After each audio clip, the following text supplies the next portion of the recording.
being the one to start the sketch. Up until now, I never got the first word in an episode. Shush. And when you finally get the opportunity, what do you decide to say? Wow. I have to admit, few could have made less of this chance than you did, Pinky. Hey, you fucking leave her alone. You white-ass unicorn, bitch. You're one to talk anyway, seeing as it's mostly you who always starts an episode. Yeah, and every time with one of those dumb expressions. What the fuck even did you say this time? That didn't sound like French or German. It didn't sound like any real language at all, if I'm honest. Well, that would depend on your perception of the word real.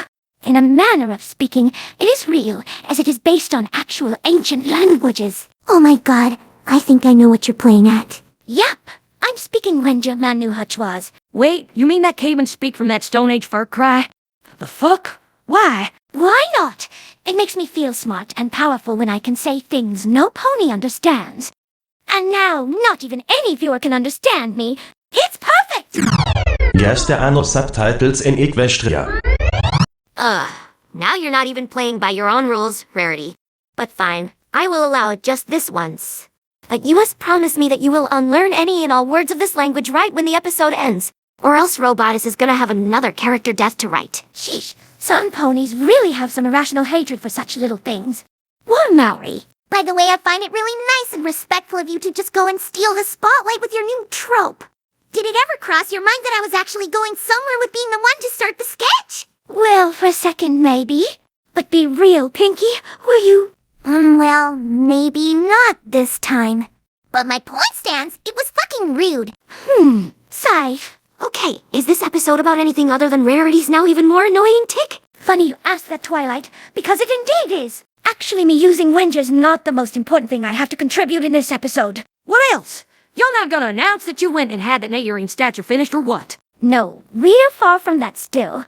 But I did receive something else. A package. A package? And who sent it? That's the worrisome thing about this. It was that fucking Licata creep, Spike. Spike? Seriously? Are you really sure about that? Obviously I am. Why else would I be so worried?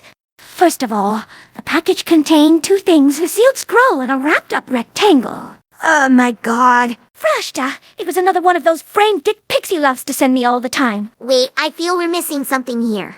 The last I know of Spike was that he was sent to Dorjish prison. How come he was able to send you a framed image of his stuff when he's locked up? Maybe the scroll might give us an answer. Did you read it already, Rarity? Frankly, no.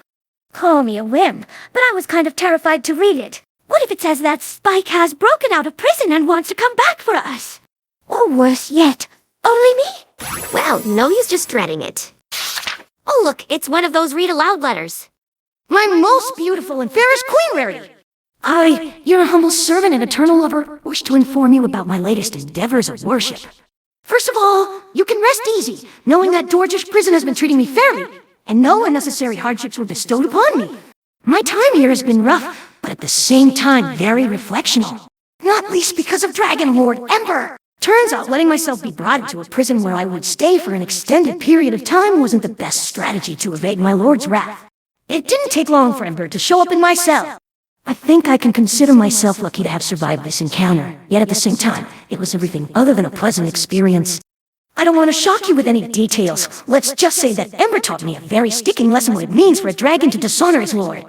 So the rest of your friends can all as well be relieved, because Ember made me see the folly of my alliance with Ominous. I have given up on revenge, and I hope that you all can accept my earnest apology for siding against you. I was wrong, and I'm sorry. I like how he didn't mention his two attempted murders. Or the drug-selling thing. Shush. The reason I began this letter with my redemption was to make sure that you wouldn't worry about me. Because the actual reason for this letter is to inform you about my premature release from Dorjish. It was a set of quite particular events that led to me being set free, but it basically boils down to me being the alpha male I am. Because in true alpha fashion, the first thing I did when I got put in my cell was claim it as my own. Which I did by marking my territory on the wall. What? So he lifted his leg like a dog or what? Ooh, that's fucking disgusting. No, I don't think that is what he did. Surely he's found an even more degenerate way. It's, by the way, pretty considerate of him that he left such big pauses in his message for us to have this banter. But since I'm not a dog like my counterpart, my method of marking my territory is more appropriate for me as a Chad dragon. So I used my claw to mark the wall of my cell with an outline of my erect dick. Ew! Be certain that it was only you, my queen, who made this possible. I wasted no thought on any pony else, that I swear on my life. And of course, once my cell was marked as my own, I proceeded to honor you by performing my worship ritual, which ended up on the wall as well. Holy fucking God, how can he be so unashamed and just blatantly admit to all of that? To me, of all ponies, I thought he supposedly loved me. He does. Just in the way a nice they would. Sorry. But as I had to realize, the guards did not take kindly to my loving acts. Defacing state property is what they called it. Ridiculous. If anything, I improved the value of these walls. What other prison can claim to have this much pure masculinity be carved on its very walls?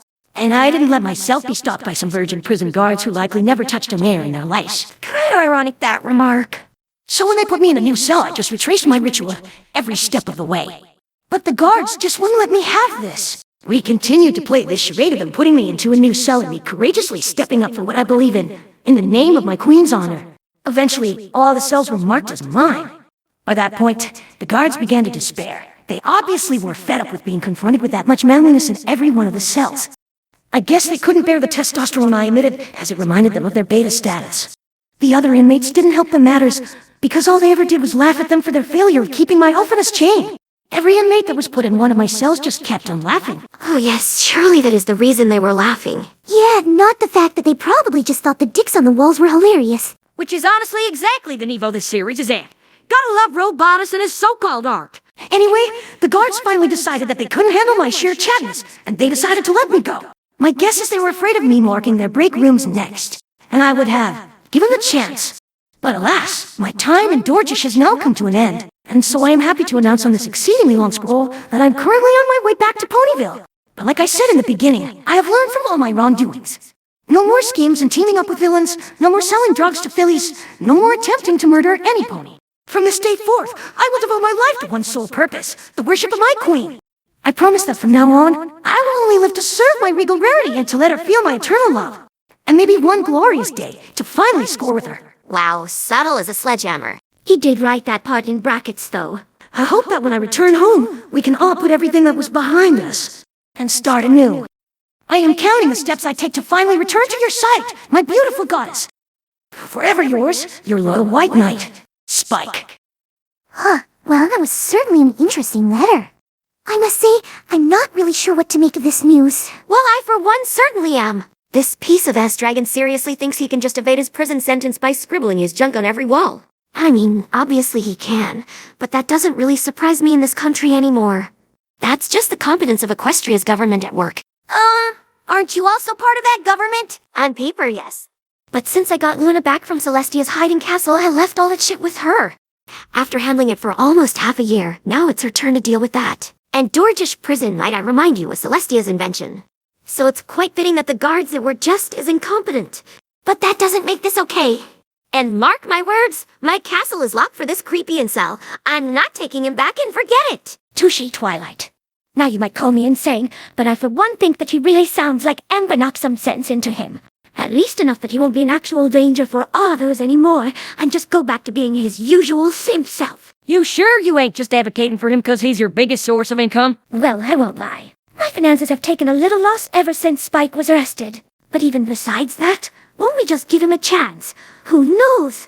Maybe he'll surprise us. Oh, he has surprised us plenty in the past, but never really in the good way. Still, just have a little faith in him. Doesn't everyone deserve a second chance? A second chance to keep throwing money at you, you mean? Fine.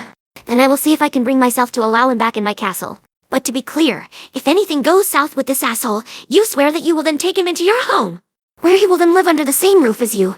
Just so you know what is at stake here. Sure. Why not? It won't come to that anyway. Okay, you four act as witnesses, should Madame Rarity decide to forget her agreeing to this. Sure thing, Twi. What's going on? Everything's going dark. What's happening? Calm down, every pony, calm down. It's just a solar eclipse. Luna had announced it last week for this day. Hadn't I mentioned that? No, you had not. Oh, well, now I did. So don't worry about it. It should be over in a few minutes. And while we sit here in darkness, how about we lighten the mood a little? Maybe with a joke. Would you maybe like to tell one, Rarity? Oh, stop acting so sassy about that fucking promise I made in the last episode. I won't. You're not hearing an ending joke from me. What? Why the hell not? Yeah, you promised it. What happened to that? Well, I happen to remember a certain copyright that was still in place. Nice try, Applejack, but I will not let myself be fooled into breaking copyright law and then going to prison. Cleverly set up, though. Yet in the end, I still saw through your treacherous attempt. Hey, now hold on a minute there. Ain't been no treachery intended. I honestly didn't even remember that fucking copyright I hadn't stated. Doesn't change the fact that it's still active. Yeah, but can I just make an exception? I think you can. Still, I think I will rather break my promise than go to jail. Come on, she's making an exception. That law doesn't apply right now. Nope, not taking the risk. She can always decide that she actually wasn't making an exception. Wow, you are one bitter and untrusting pony. It's how I learned to survive in the self-marketing business. You can't trust any pony other than yourself. Well, there's certainly one other thing you also learned in your career. And that is, Being a huge pussy. bitch, Cunt. tramp, Limbo. skank, Unicorn. earth pony, White. orange. And now they're laughing. Sometimes I just don't get these ponies.